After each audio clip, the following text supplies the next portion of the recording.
सभी को मेरा अभिवादन। हमारे आज के सत्र के अधिगम उद्देश्य क्या हैं? आज आप अध्याय 6 पुष्पी पादपों का शरीर के अंतर्गत प्रारूपी पुष्पी पादप एंजियोस्पर्म्स के मूल, तने तथा पत्तियों में ऊतकों की संरचना समझने के लिए इन भागों के परिपक्व अनुप्रस्थ काट का अध्ययन करेंगे।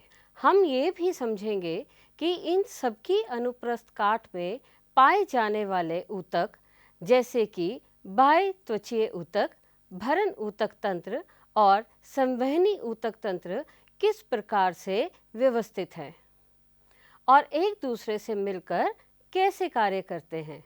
आज के सत्र के बाद आपका अवलोकन और ड्राइंग कौशल और विकसित होगा और आप अपने देश की वनस्पतियों की जैव विविधता की सराहना करने और उसके महत्व को समझेंगे और आपको अपने दैनिक जीवन को कक्षा के ज्ञान से संबंधित करने में मदद होगी।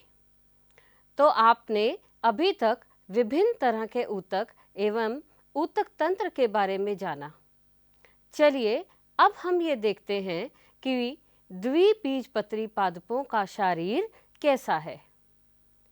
स्क्रीन पर देखिए, ये चित्र सूरजमुखी मूल की अनुप्रस्थ काट है। भीतरी ऊतकों के विन्यास को निम्नलिखित रूप से प्रस्तुत किया गया है।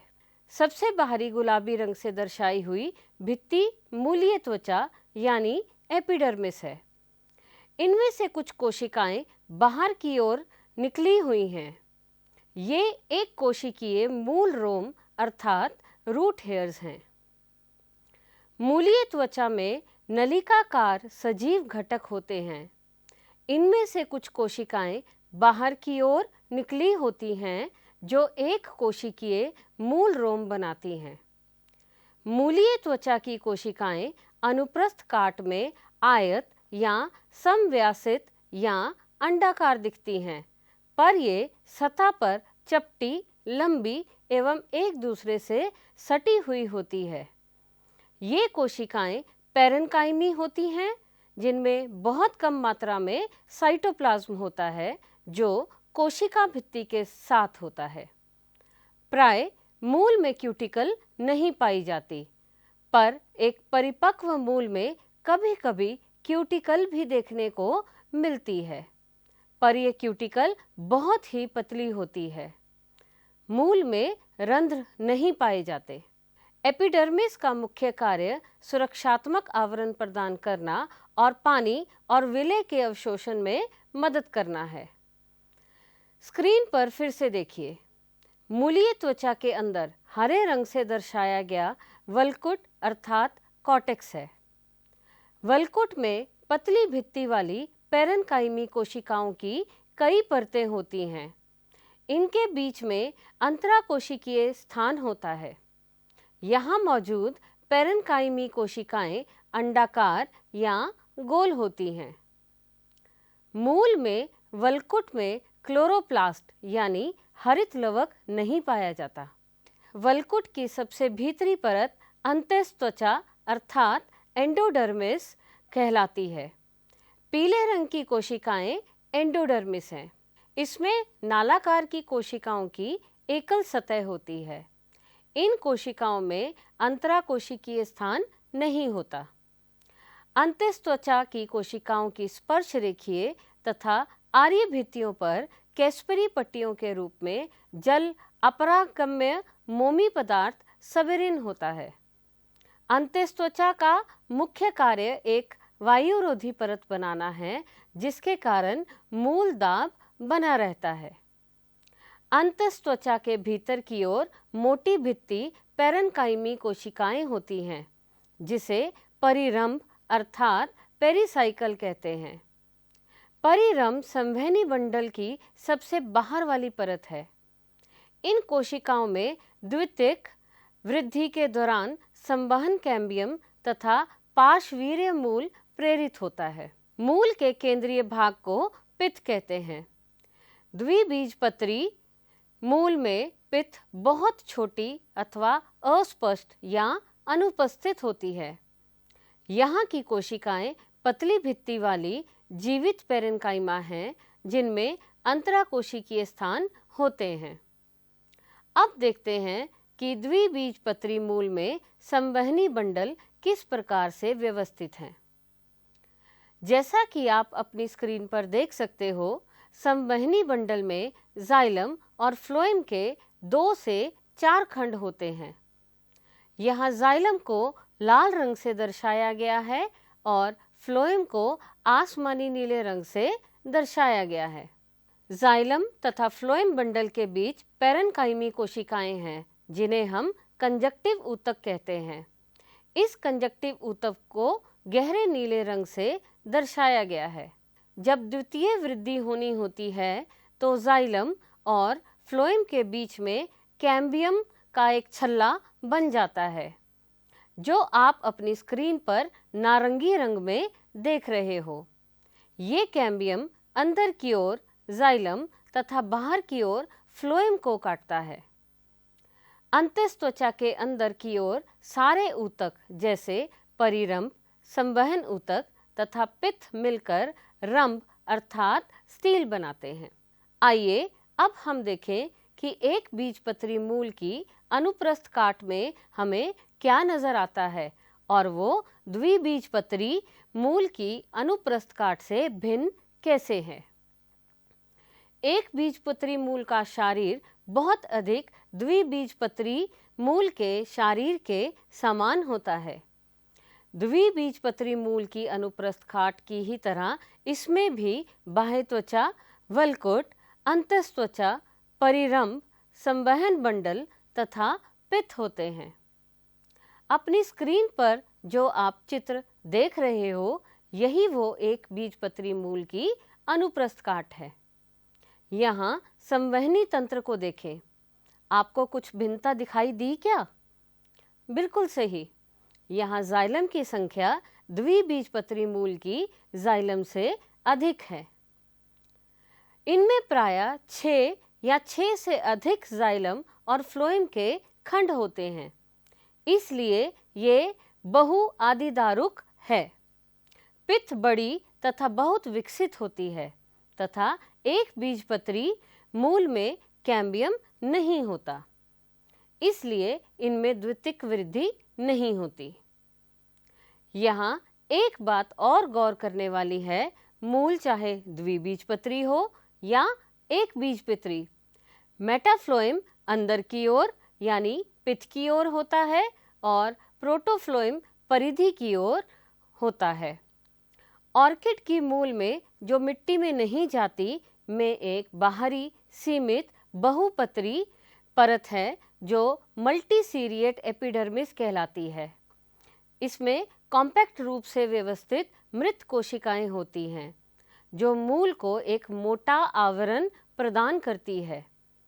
इस तरह की मूल हवा से पानी या नमी को अवशोषित करने में मदद करती है। इस अनोखी परत को वेलेमेन कहा जाता है। बाकी की मूल एक बीजपत्री मूल के समान होती है और इसके वलकुट में कुछ वायु से भरी हुई कोशिकाएं होती हैं। ये तो हो गई मूल की बात। अब देखते हैं कि द्विबीजपत्री और एक बीजपत्री तने की काट कैसी होती है। आपके सामने स्क्रीन पर द्विबीजपत्री तने की अनुप्रस्थ काट है। एक प्रारूप शैशव द्विबीजपत्री तने की अनुप्रस्थ काट में निम्नलिखित संरचनाएं होती हैं। बाह्य त्वचा तने की सबसे बाहरी रक्षा सतह है। ये क्यूटिकल की परत से ढकी हुई होती है। इसमें क्यूटिकल पतली होती है। इस पर कुछ बहुकोशिकीय एक पंक्तिक त्वचा रोम तथा कुछ रंध्र होते हैं। बाह्य त्वचा तथा परिरंभ के बीच कोशिकाओं की बहुत सी सतहें होती हैं जिसे वलकुट कहते हैं। इसके 3 क्षेत्र होते हैं। बाहरी अधस्त्वचा अर्थात हाइपोडर्मिस, ये कोलेनकाइमा कोशिकाओं की कुछ परतें होती हैं जो बाह्य त्वचा के नीचे होती हैं और हरे रंग की कोशिकाओं से दर्शाई गई है। ये शैशव तने को यांत्रिक सहारा देती हैं। वलकुट सतहें अधस्त्वचा के नीचे होती हैं। इनमें गोलाकार पतली भित्ति वाले पैरेन्काइमा कोशिकाओं की कुछ परतें होती हैं। उनमें सुस्पष्ट अंतराकोशिकीय स्थान होता है। अंतस्त्वचा वलकुट की सबसे भीतरी सतह होती है और इसमें नाल आकार की कोशिकाओं की एक सतह होती है। इन कोशिकाओं में स्टार्च प्रचुर मात्रा में होता है, इसलिए इसे स्टार्च आच्छद भी कहते हैं, जिसे आप गुलाबी रंग की रेखा के रूप में देख रहे हो। परिरंभ अंतस्त्वचा के नीचे और फ्लोएम, जो कि आसमानी नीले रंग से दर्शाया हुआ है, के ऊपर होती है। इसमें स्क्लेरेन्काइमा की कोशिकाएं अर्धचंद्राकार समूह में होती हैं। परिरंभ को आप गुलाबी रंग की रेखा के नीचे लाल कोशिकाओं के रूप में देख सकते हो। जाइलम यहाँ गहरी नीली कोशिका के बीच लाल रंग का है। जाइलम और फ्लोएम के बीच कैम्बियम होता है, जो हरे रंग से दर्शाया हुआ है। अतः प्रत्येक संवहन बंडल संयुक्त, मध्यदिदारुक तथा खुले होते हैं। संवहन बंडलों के बीच अरीय रूप में विन्यस्त पैरेन्काइमा कोशिकाओं की कुछ सतहें होती हैं, जो मज्जाकिरण अर्थात मेडुलरी रेज बनाती हैं। बहुसंख्य संवहन बंडल एक छल्ले में होते हैं। संवहन बंडलों का छल्ले में बना होना द्विबीजपत्री तनों का गुण है। तने में पित्त केंद्र में होती है। इसमें गोलाकार पैरेन्काइमी कोशिकाएं होती हैं। इन कोशिकाओं के बीच में अंतराकोशिकीय स्थान होता है। कई बार पित्त खोखली होती है। अब देखते हैं एक बीजपत्रीय तने की अनुप्रस्थ काट। एक बीजपत्री तने का शारीरिक रचना द्विबीजपत्री तने से कुछ भिन्न है, लेकिन ऊतकों के विन्यस्त रहने के क्रम में कोई अंतर नहीं है। अपनी स्क्रीन पर दिए गए चित्र में आप देख सकते हो कि एक बीजपत्री तने की बाह्य त्वचा पर त्वचारोम नहीं है। एक बीजपत्री तने में अधस्त्वचा स्क्लेरेन्काइमा कोशिकाओं की बनी होती है। वलकुट में कई सतहें होती हैं। इनमें बहुत से बिखरे हुए संवहन बंडल होते हैं। इसके संवहन बंडल के चारों ओर स्क्लेरेन्काइमी बंडल आच्छद होता है। संवहन बंडल संयुक्त तथा बंद होते हैं। परिधीय संवहन बंडल प्राय छोटे और केंद्र में बड़े होते हैं। संवहन बंडल में फ्लोएम पैरेन्काइमा नहीं होते और इसमें जल रखने वाली गुहिकाएं होती हैं। यहाँ एक बात और गौर करने वाली है, तना चाहे द्विबीजपत्री हो या एक बीजपत्री, मेटाफ्लोएम परिधि की ओर होता है और प्रोटोफ्लोएम अंदर यानी पित्त की ओर होता है। अब हम बात करेंगे कि द्विबीजपत्री और एक बीजपत्री पादपों में पत्तियां कैसे भिन्न होती हैं। तो चलिए पहले देखते हैं कि द्विबीजपत्री पादपों की पत्तियां। इन पादपों में पृष्ठाधार पत्तियां होती हैं। पृष्ठाधार पत्ती के फलक की लंबवत काट तीन प्रमुख भाग जैसे बाह्य त्वचा, पर्ण मध्योतक तथा संवहन तंत्र दिखाते हैं। बाह्य त्वचा जो ऊपरी सतह अभ्यक्ष बाह्य त्वचाद तथा निचली सतह अपाक्ष बाह्य त्वचाद को घेरे रहती हैं, उस पर क्यूटिकल होती है। निचली बाह्य त्वचा पर ऊपरी सतह की अपेक्षा रंध्र बहुत अधिक होते हैं। ऊपरी सतह पर रंध्र नहीं भी हो सकते। ऊपरी तथा निचली बाह्य त्वचा के बीच स्थित सभी ऊतकों को पर्ण मध्योतक अर्थात मीजोफिल कहते हैं।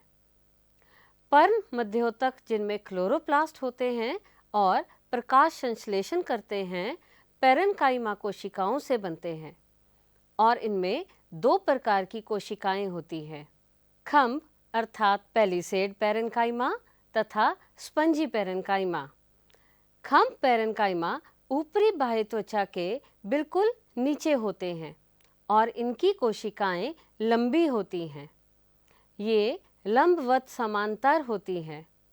स्पंजी पैरेन्काइमा खंभ कोशिकाओं के नीचे होती है और निचली बाह्य त्वचा तक जाती हैं। इस क्षेत्र की कोशिकाएं अंडाकार अथवा गोल होती हैं। इन कोशिकाओं के बीच बहुत खाली स्थान तथा वायु गुहिकाएं होती हैं। संवहन तंत्र में संवहन बंडल होते हैं। इन बंडल शिराओं तथा मध्य शिरा संवहन बंडल का माप शिराओं के माप पर आधारित होता है। शिराओं की मोटाई द्विबीजपत्री पत्रियों की जालिका शिरा विन्यास से भिन्न होती है। संवहन बंडल संयुक्त बाह्य फ्लोएमी तथा मध्यादिदारुक होते हैं। प्रत्येक संवहन बंडल के चारों ओर मोटी भित्ति वाली कोशिकाओं की एक परत होती है जो सघन होती है। इसे बंडल आच्छाद अर्थात बंडल शीथ कहते हैं। अगर हम एक बीजपत्री पत्तियों को देखें तो वो एक पार्श्व पत्ती है। एक समृद्ध पार्श्व पत्ती का शारीर तथा पृष्ठाधार पत्ती का शारीर अधिकांश समान ही है, लेकिन उनमें कुछ भिन्नता भी होती है। देखते हैं वो कैसे भिन्न है। जैसा कि आप अपनी स्क्रीन पर देख सकते हो कि इनमें ऊपरी तथा निचली बाह्य त्वचा पर एक समान क्यूटिकल होती है और उसमें दोनों सतह पर रंध्रों की संख्या लगभग समान होती है। घास में ऊपरी बाह्य त्वचा कुछ कोशिकाएं लंबी, खाली तथा रंगहीन होती है। इन कोशिकाओं को आवर्त त्वक कोशिका कहते हैं। जब कोशिकाएं सफेद होती हैं तब ये कोशिकाएं मुड़ी हुई पत्तियों को खुलने में सहायता करती हैं। वाष्पोत्सर्जन की अधिक दर होने पर ये पत्तियां वाष्पोत्सर्जन की दर को कम करने के लिए मुड़ जाती हैं। एक बीजपत्री पत्तियों में शिरा विन्यास समांतर होता है। इसका पता तब लगता है जब हम पत्ती की लंबवत काट देखते हैं जिसमें सभी संवहन बंडल का माप एक समान होता है। चलिए अब आज जो कुछ भी आपने सीखा उसका पुनरावलोकन करें। आज हमने जाना कि द्विबीजपत्री मूल का शारीर किस प्रकार का है, वो एक बीजपत्री मूल से किस प्रकार से भिन्न है। हमने इसी प्रकार की भिन्नता द्विबीजपत्री तने और एक बीजपत्री तने में भी देखी। हमने ये भी जाना कि मूल और तने में संवहन बंडल में क्या भिन्नता है। अगर पत्तियों की बात करें तो हम अब ये जान चुके हैं कि द्विबीजपत्री और एक बीजपत्री पत्तियों में क्या समानताएं हैं और वो किस प्रकार से भिन्न होती हैं। आपके लिए कुछ प्रश्न हैं। पहला प्रश्न है, सूरजमुखी के संवहनी बंडलों की 4 विशेषताओं का उल्लेख करें। दूसरा प्रश्न है, स्थलीय पौधों में द्विबीजपत्री पत्तियों की निचली सतह पर रंध्रों की बड़ी संख्या क्यों देखी जाती है। तीसरा प्रश्न है, आप एक द्विबीजपत्री और एक बीजपत्री तने की कारण बताते हुए पहचान बताएं। चौथा प्रश्न है, आप एक द्विबीजपत्री और एक बीजपत्री मूल और तने का अंतर समझाने के लिए इन सभी की अनुप्रस्थ काट का अच्छी तरह से लेबल्ड आरेख बनाएं। आशा करती हूँ कि आपको अगर किसी भी पौधे की मूल तथा तने या पत्तियों की काट को सूक्ष्मदर्शी यंत्र में देखें तो पहचान पाने में सक्षम हो गए होंगे। इसी के साथ आपसे अगले सत्र में मिलने तक की विदा लेते हैं। सदा खुश रहो और मुस्कुराते रहो। धन्यवाद।